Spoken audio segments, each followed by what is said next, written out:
Vous avez entendu ces mots. Vous les avez vus imprimés sur les murs, cités lors de funérailles, murmurés avec crainte. L'Éternel est mon berger, je ne manquerai de rien. Mais la plupart des gens ne réalisent pas ce qu'ils lisent réellement. Cette vidéo va changer cela. À la fin, vous ne connaîtrez pas seulement le psaume 23, vous le ressentirez au plus profond de vous-même. Vous comprendrez ce que David voulait vraiment dire, pourquoi ces paroles anciennes secouent encore les ténèbres aujourd'hui, et comment elles peuvent bouleverser votre cheminement dès maintenant. Soyons clairs, le psaume 23 n'est pas de la poésie religieuse. Ce n'est pas une berceuse. Ce n'est pas un réconfort pour l'âme. C'est un manuel de survie. David n'a pas écrit cela depuis un temple ou un trône. Il n'était pas détendu, sirotant du vin sous un arbre, inventant des métaphores. Non, ces mots ont été forgés dans la peur, l'échec et le feu. C'était un homme qui avait fui pour sauver sa vie, dormi dans des grottes, était trahi par ses proches et vu ses rêves s'effondrer. Alors, quand il dit « Le Seigneur est mon berger », il n'est pas poétique. Il est d'une honnêteté brutale. Il dit « J'ai conduit des brebis. Je sais combien elles sont impuissantes. Je sais avec quelle facilité elles paniquent, avec quelle rapidité elles errent. Et j'ai réalisé que je suis comme elles. J'ai besoin que quelqu'un se batte pour moi. Guide-moi, porte-moi. » Ce n'est pas un roi qui parle avec puissance. C'est un homme qui se souvient de son bâton, de ses mains sales, de ses nuits blanches, et qui réalise que Dieu est pour lui ce qu'il était autrefois pour son troupeau. Vigilant, féroce, présent. Si vous vous êtes déjà senti perdu, dépassé, si vous avez déjà fait semblant d'être fort tout en vous effondrant silencieusement. Ceci n'est pas qu'un psaume. C'est votre histoire. Je ne manquerai de rien. Cela paraît simple, trop simple. Mais ces 4 mots sont une déclaration de guerre contre la peur, la pénurie et tout ce que ce monde vous dit que vous manquez. David ne prétend pas avoir tout. Il ne prétend pas que sa vie est parfaite. Il dit quelque chose de bien plus dangereux dans un monde accro au plus. Je suis déjà comblé. Je ne manque de rien, non pas à cause de ce que j'ai, mais à cause de celui qui me guide. C'est le même David qui a passé des nuits dans le froid, la faim, la chasse. Il n'écrivait pas depuis un palais. Il se souvenait de la nature sauvage, de l'époque où la survie n'était pas garantie. Et pourtant, il disait « Je n'ai besoin de rien ». En hébreu, « Je ne manquerai de rien » signifie « Je ne suis pas dans le besoin ». Je ne manque de rien. Je ne suis pas vide. Cela n'arrive pas par hasard. Cela arrive quand votre berger est suffisant.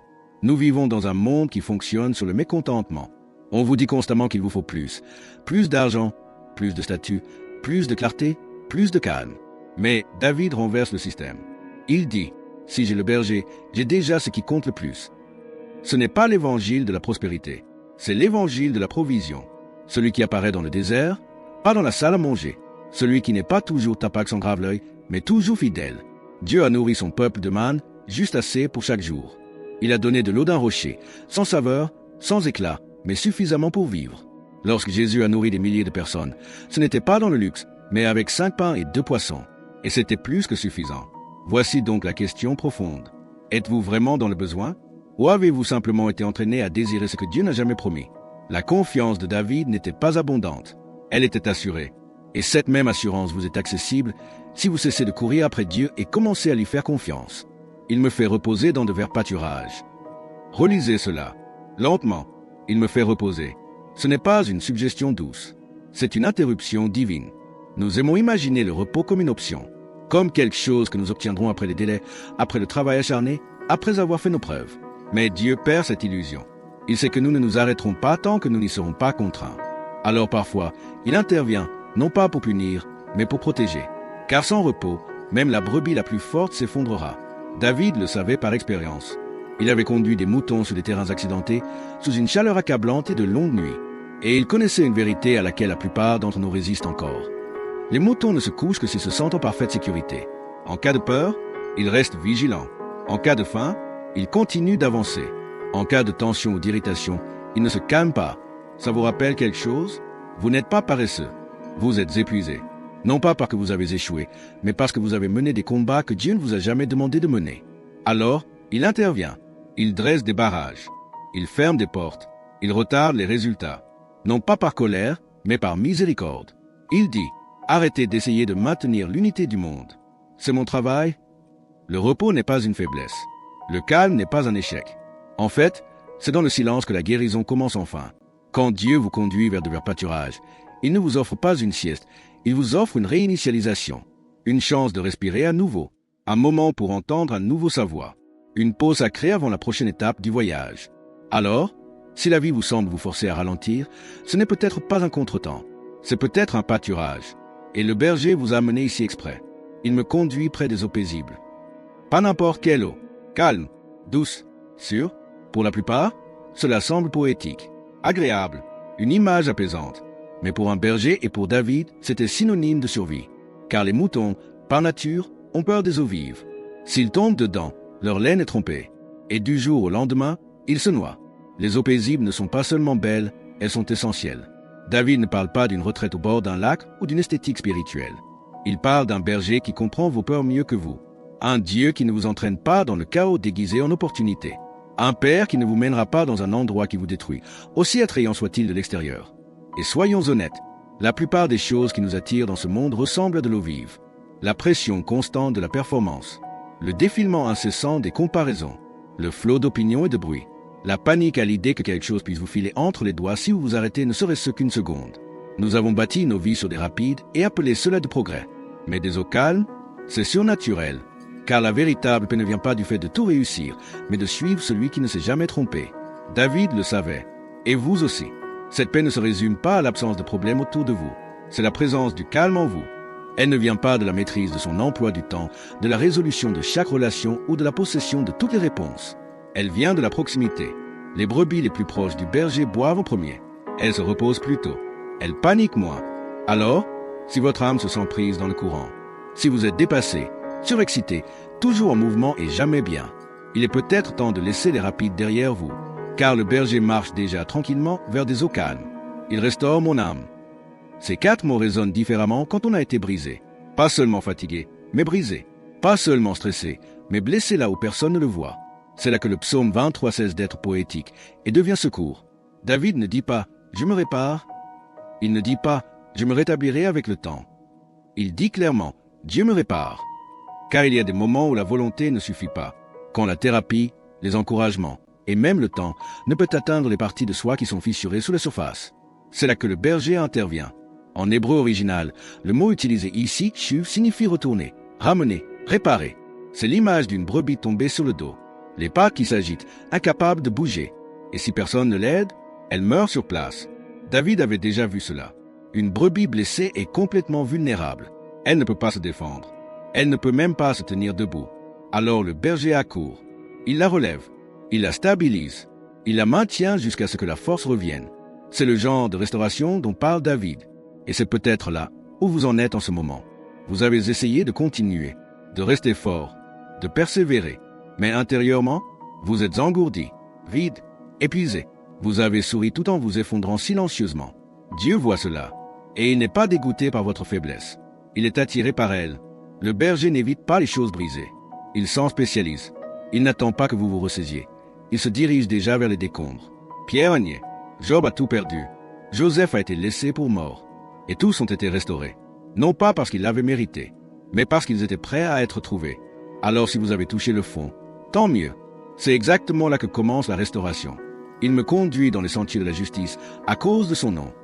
Soyons honnêtes, tout le monde aime l'idée d'être guidé par Dieu, jusqu'à ce que le chemin semble erroné, jusqu'à ce qu'il se transforme en incertitude, en inconfort ou en perte. Mais David dit ici quelque chose d'audacieux. Il ne dit pas « Dieu me conduit dans des sentiers faciles » ou « populaires ». Il dit juste, en hébreu, ce mot suggère des chemins droits, pas seulement moralement justes, mais choisis délibérément. Des chemins qui s'alignent sur quelque chose de plus grand que vous. Et cela signifie que parfois, ils n'auront pas de sens. Pas tout de suite. Dieu a éloigné Abraham de tout ce qui lui était familier. Il a conduit Moïse dans un désert qui semblait sans fin. Il a conduit Jésus dans le désert avant qu'un seul miracle ne soit accompli. Ce n'était pas des détours. C'était une stratégie.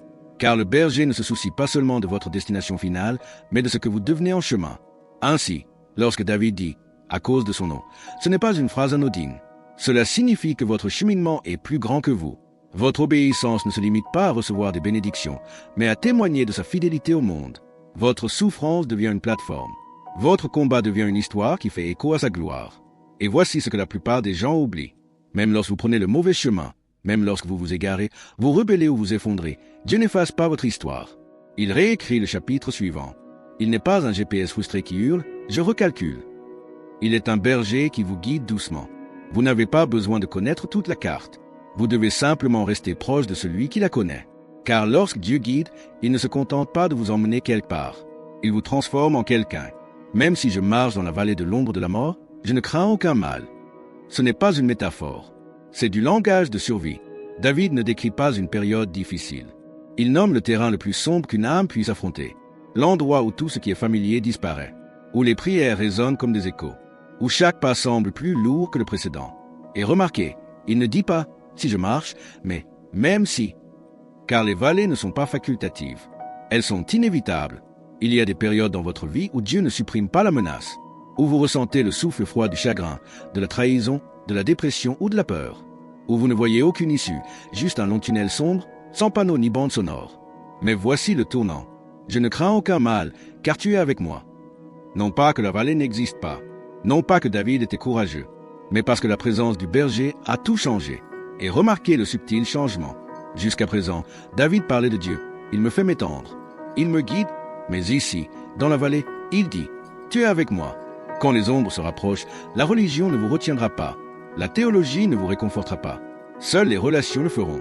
L'ombre de la mort semble réelle, mais une ombre n'existe que là où la lumière est proche. Cela signifie que si vous êtes dans une vallée en ce moment, la lumière est plus proche que vous ne le pensez. Et les ombres, elles peuvent vous effrayer, mais elles ne peuvent pas vous tuer. Parce que la mort elle-même a été vaincue par le berger qui marchait à vos côtés. Il ne crie pas d'instruction à distance. Il marche là où vous marchez, respire là où vous respirez. Et il ne vous quittera pas, même ici, même maintenant.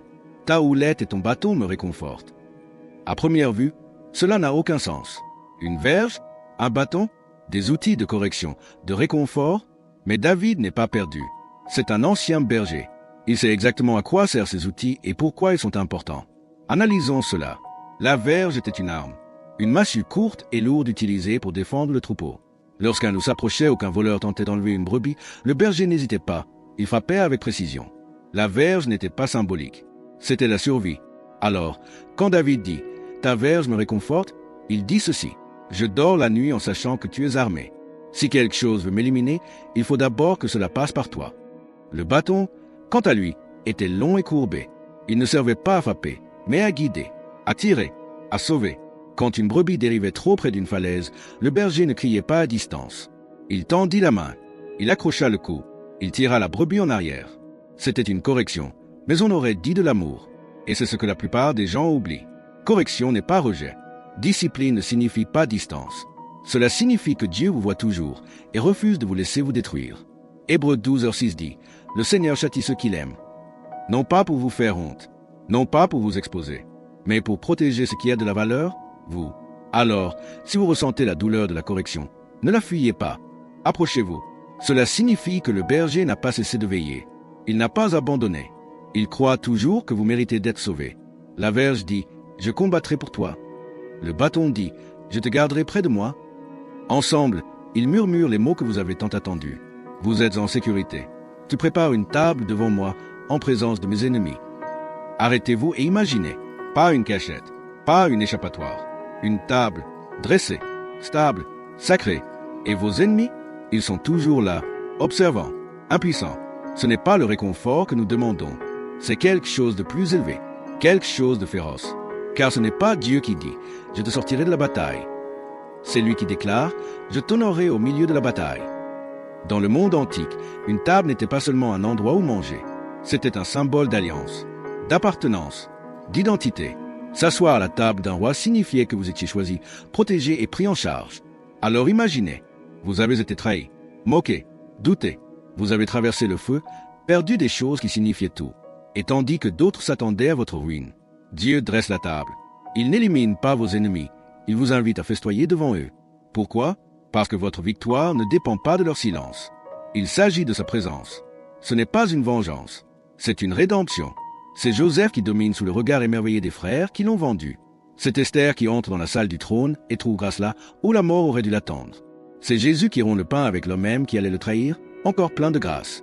Quand Dieu prépare la table, il n'attend pas le moment parfait. Il le fait pendant que le feu brûle encore. Alors, ne perdez pas votre temps à faire vos preuves. Ne luttez pas pour faire taire les critiques. Asseyez-vous, car la table est déjà dressée. Et le repas n'est pas seulement une provision. C'est une preuve. Dieu ne vous a pas seulement aidé à traverser cette épreuve, il vous a relevé. Tu oins d'huile ma tête, ma coupe déborde. Ceci n'est pas un symbole de beauté ou de paix. C'est la guerre et l'identité réunies en une seule phrase. On lit ce verset comme un geste poétique. Une goutte d'huile. une scène réconfortante. Mais dans le monde antique, l'onction n'était jamais fortuite. C'était un rendez-vous divin. Quand l'huile touchait votre tête, cela signifiait que quelque chose d'éternel avait été prononcé sur votre vie. Vous êtes choisi, vous êtes mis à part, vous avez un but. David le savait au plus profond de lui-même. Il a été loin bien avant d'être couronné. Encore un enfant, sentant toujours le mouton, toujours négligé par sa famille. Mais le ciel avait déjà dit oui. Alors, lorsqu'il écrit « Tu vois ma tête », il ne se souvient pas.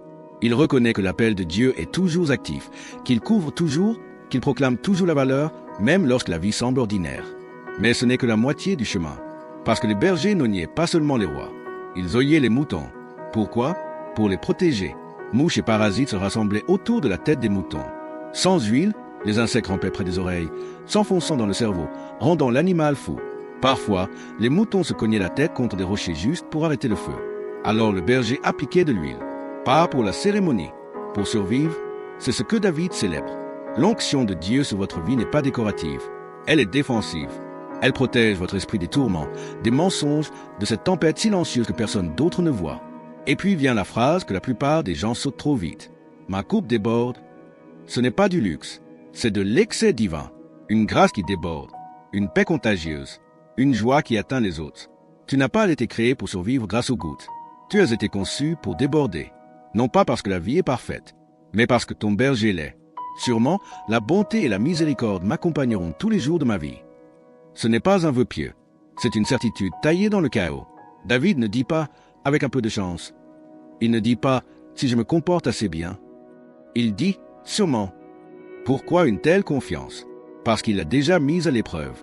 Il a traversé des vallées, affronté des ennemis, tombé durement.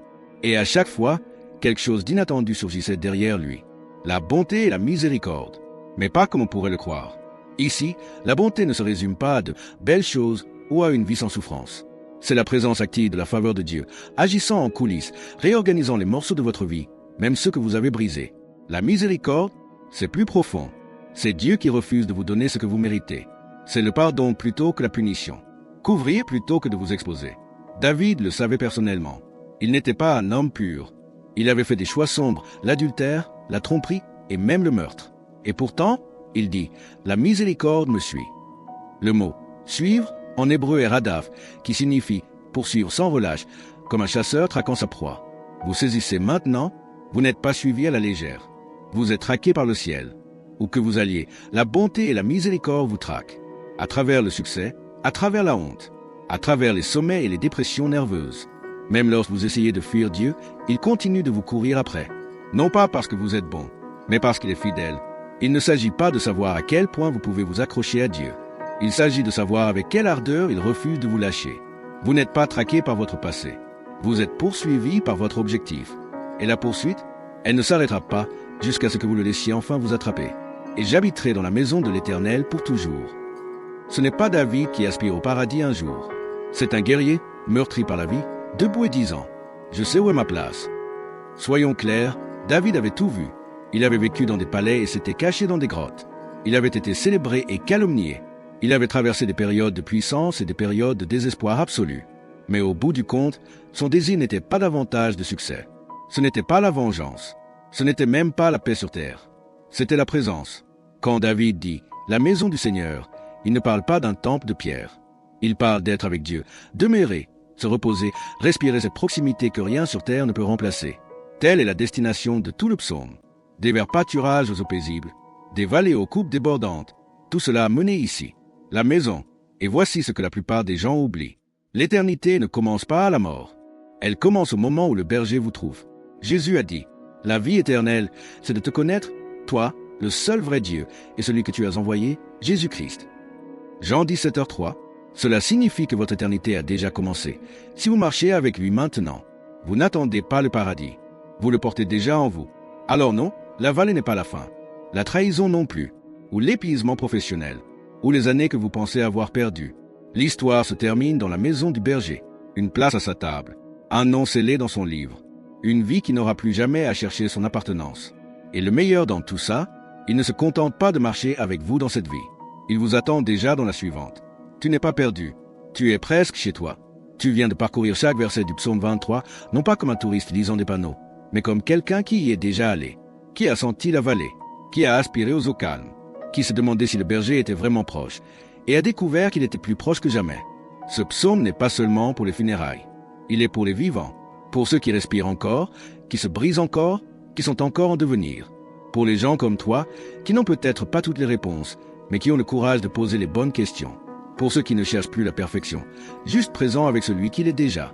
Alors, écoute encore une fois. Tu n'es pas en train d'errer. Tu n'es pas oublié. Tu n'es pas seul. Tu as un berger. Un qui se bat pour toi quand tu es faible. Un qui t'appelle par ton nom quand le bruit devient trop fort. Celui qui prépare la table, même quand le champ de bataille empeste encore la fumée. Et celui qui ne vous guide pas seulement à travers la vie, mais vers l'éternité. Si ce message a touché votre cœur, ne le laissez pas s'estomper. Ne le passez pas à côté comme s'il s'agissait d'un simple contenu de plus. Laissez-le s'installer. Laissez-le vivre en vous. Voici ce que vous pouvez faire. Cliquez sur « J'aime » pour indiquer à l'algorithme que cette vidéo compte. Abonnez-vous aux archives bibliques pour ne jamais manquer ce que Dieu veut murmurer ensuite. Partagez ceci avec quelqu'un qui traverse sa propre vallée. Il en a peut-être plus besoin que vous ne le pensez. Et en ce moment même, une autre vidéo apparaît sur votre écran, une qui plonge encore plus profondément dans la sagesse, la puissance et les promesses des Écritures. Cliquez dessus. Votre berger continue de parler. Et nous vous y verrons. Que Dieu vous bénisse. Toujours.